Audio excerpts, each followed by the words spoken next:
അയോധ്യ എന്ന് പറയുന്ന നഗരം ഉൾക്കൊള്ളുന്ന അല്ലെങ്കിൽ ഒരു ചെറിയ പട്ടണം ഉൾക്കൊള്ളുന്ന എന്താണ് ആ സ്ഥലത്തിൻ്റെ പേര് ഫൈസാബാദ് എന്ന് പറയുന്ന ആ മണ്ഡലത്തിൽ ഈ ഫൈസാബാദ് ജില്ലയിലെ 4 മണ്ഡലങ്ങളും അതുപോലെ ബാരാബങ്കി എന്ന് പറയുന്ന തൊട്ടടുത്ത് ഒരു മണ്ഡലത്തിൽ അസംബ്ലി മണ്ഡലവും കൂടിയുള്ളതാണ് ഫൈസാബാദ് ലോക്സഭാ മണ്ഡലം. ഫൈസാബാദ് ലോക്സഭാ മണ്ഡലത്തിൻ്റെ പ്രത്യേകത എന്ന് വെച്ചാൽ അവിടെ ബഹുഭൂരിഭാഗം വരുന്നത് OBC ദളിത് വിഭാഗങ്ങളാണ്. പിന്നെ ഗണ്യമായ തോതിലുള്ള മുസ്ലിം വോട്ടുമുണ്ട്. അവിടെയാണ് എന്ത് ചെയ്യുന്നത്, ഒരു ജനറൽ സീറ്റാണത്. ഫൈസാബാദ് ഒരു ജനറൽ സീറ്റായിരിക്കും. അവിടെ ദലിതനായ അവധേഷ് പ്രസാദ് എന്ന് പറയുന്ന സ്ഥാനാർത്ഥിയെ കൊണ്ട് നിർത്തുന്നു. അതൊരു മാസ്റ്റർ സ്ട്രോക്കാണ്. കാരണം ഒരു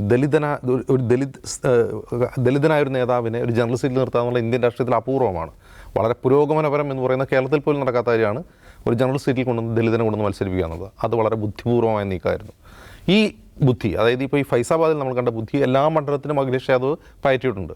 അങ്ങനെയാണ് ആ സീറ്റ് മാറിയത്. കാരണം ഒന്ന്, ഈ പറയുന്ന ഈ രാമക്ഷേത്ര നിർമ്മാണവുമായി ബന്ധപ്പെട്ട് നിഷാദ് വിശദീകരിച്ച ഈ പറയുന്ന അട്രോസിറ്റീസ്, ഇത് ജനങ്ങൾക്കിടയിൽ വലിയ രോഷമുണ്ടെന്ന് മനസ്സിലാക്കുകയും ആ വോട്ട് പിടിക്കണമെങ്കിൽ ആരെ നിർത്തണം എന്നുള്ളത് അഖിലേഷ് യാദവ് ചിന്തിച്ച് നിർത്തിയ അങ്ങനെ ഒരു സ്ഥാനാർത്ഥി നിർത്തിയോണ്ടാണ് ജയിച്ചത്.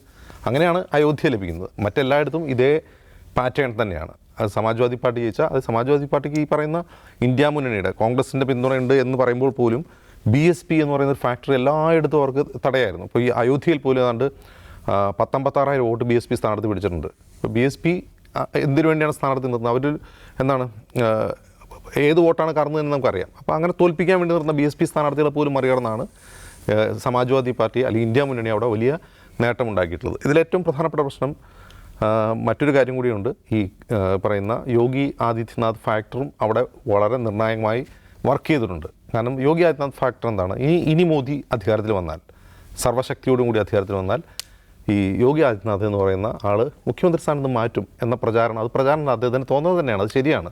ഇപ്പോൾ ശിവരാജ് സിംഗ് ചൗഹാൻ്റെ അവസ്ഥ നമുക്കറിയാം. യഥാർത്ഥത്തിൽ അപ്പോൾ BJPയുടെ ഏറ്റവും ഇനി മോദിയുടെ സക്സസർ ശരിക്കും ആരാണാവേണ്ടത്? ഇപ്പോൾ BJPയുടെ ഒരു ഘടന എടുത്തു കഴിഞ്ഞാൽ BJPയുടെ സക്സസർ ആവേണ്ട ആൾ യഥാർത്ഥത്തിൽ ശിവരാജ് സിംഗ് ചൗഹാനാണ്. കാരണം 3 വട്ടം മോദിയെ പോലെ തന്നെ 3 വട്ടം മധ്യപ്രദേശിൽ മുഖ്യമന്ത്രിയായ ആളാണ്.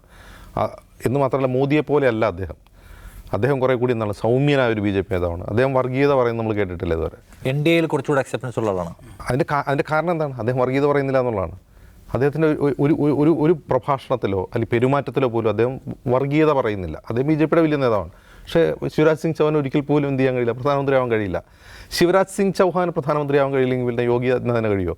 അപ്പോൾ തൻ്റെ അവസ്ഥ, തൻ്റെ പ്ലേസ് വളരെ അപകടത്തിലാണെന്ന് യോഗി ആദിത്യനാഥിന് മനസ്സിലായി.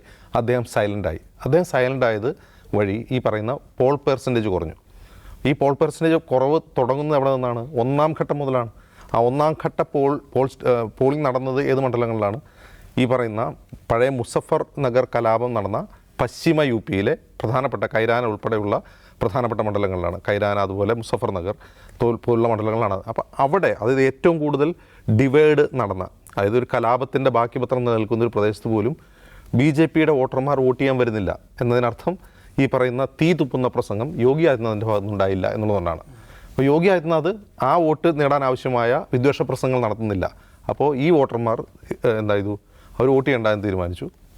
രാമക്ഷേത്രം എന്ന ഫാക്ടർ അവിടെ വർക്ക് ചെയ്തില്ല എന്ന് മാത്രമല്ല, അയോധ്യയിൽ മാത്രമല്ല, ഈ പറയുന്ന എന്താണ് ഫൈസാബാദിൽ മാത്രമല്ല, തൊട്ടടുത്ത ബാരാബങ്കി, ബസ്തി പോലുള്ള ലോക്സഭാ സീറ്റുകളിലെല്ലാം BJP തോറ്റുപോയി. അതിൻ്റെ കാരണം എന്ന് വെച്ചാൽ ഇത് തന്നെയാണ്, ഈ പ്രശ്നം തന്നെയാണ്. അപ്പോൾ അങ്ങനെ പല ഫാക്ടറുകൾ കൂടി ചേർന്നുണ്ട്. നിഷാദോട് വിശദീകരിച്ചു. പല ഫാക്ടറുകൾ അതിൽ കൂടി ചേർന്നുണ്ട്. ഇനി സൈഫ് ചോദിച്ച ചോദ്യം, ഇതെങ്ങനെ BJP തിരിച്ചു പിടിക്കുമെന്ന് വെച്ചാൽ, BJP എന്താണോ 2014-ലും 2017-ലും ചെയ്തത് അത് വീണ്ടും ആവർത്തിക്കേണ്ടി വരും. ഒന്നുകിൽ ഒരു വർഗീയലാഭം നടത്തണം, അതല്ലെങ്കിൽ സാമൂഹിക മാധ്യമങ്ങൾ വഴി ഈ പറയുന്ന ജനവിഭാഗങ്ങളെ, ഈ ബഹുജൻ എന്ന് പറയുന്ന OBC, ദളിത്, മുസ്ലിം ജനവിഭാഗങ്ങളെ തമ്മിൽ ഡിവൈഡ് ചെയ്ത് അവരെ തമ്മിൽ തല്ലിക്കണം. അത് ഇനി നടക്കുമോ? അങ്ങനെ നടന്നാൽ അവർക്ക് BJP ഇനിയും സാധ്യതയുണ്ട്.